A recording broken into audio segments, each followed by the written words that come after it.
Game week, the two best words in the English language.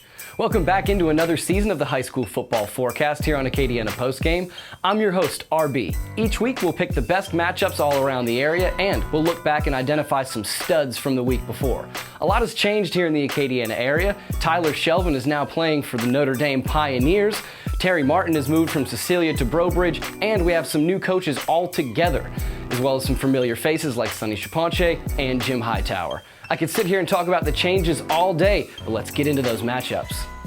I know you're not supposed to overreact to Jamboree games, but I'm going to do that with game number one. We got Comeaux hosting Cecilia. The Spartans blew up in the Jamboree as they defeated St. Thomas More. Their sideline went nuts, and I can't really blame them. There's a lot of hype over there. They're led by Shane Vallow on the offensive line. That's right, give love to the big boys. Behind him, they're going to have Brett Dotson, who happens to be the coach's son, leading the offensive attack, but the biggest playmaker is Tenarius Achan. Watch number 9, because he could be an all-district player by the end of the year. Speaking of Cecilia, they got a lot of rebuilding to do. Coach Skanes is going to have his hands full replacing guys like Landon Roberts, Kenya Dartez, and oh yeah, that guy Raymond Calais Jr., who you guys can see playing for the Ragin' Cajuns this year. It's going to be a lot of work to do for Cecilia, but don't count them out. That being said, Comeaux looks frightening. Time for game number 2. This might be the best game of the week, but you gotta drive to Shreveport to see it. It's the start of a new era for the Teurlings Rebels, who's starting off their season in Shreveport versus Calvary Baptist. That's right, they're gonna cut their teeth against a perennial playoff powerhouse, and they're gonna be breaking in a new quarterback. Cole Kelly's on his way to Arkansas, where he's hopefully going to break his way into the SEC, but it's going to be the beginning of the Hayden Cantrell era. Not only is Hayden a fantastic quarterback, he's actually committed to the Ragin' Cajuns baseball team too.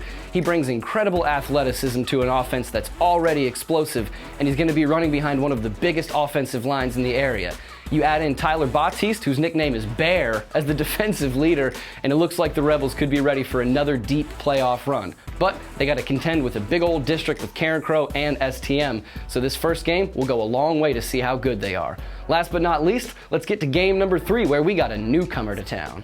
It's pool time for Lafayette High, as in Rob Poole. He moved his family down from Memphis to take his first head coaching gig, and he has the folks over at Lafayette High getting really excited about the new culture he's bringing.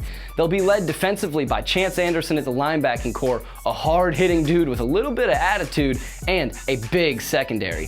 Uche Utomi at safety is a massive guy, along with Luther Brooks, who brings the wood. Not to mention they have some ball-hawking corners to bring things in, and Trey Davis at the running back position is the real deal. Now they're going to be taking on a Peabody team that is a perennial playoff team, so it's not like they're going to have an easy task. Last thing, they have a ton of home games, so if you're a Lafayette High fan, get out, listen to Tuba Fanfare, and you can listen to all the games this year on News Talk 96.5 KPEL. That's right, not only do you have a new coach, you got a radio deal. Now, let's look a little bit forward towards the season and pick some players to watch.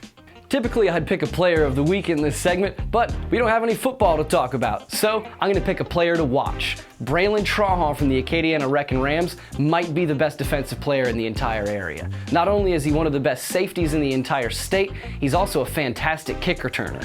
Look out for Braylon Trahan this year, as he's going to try to lead the Wreckin' Rams all the way back to the state championship game.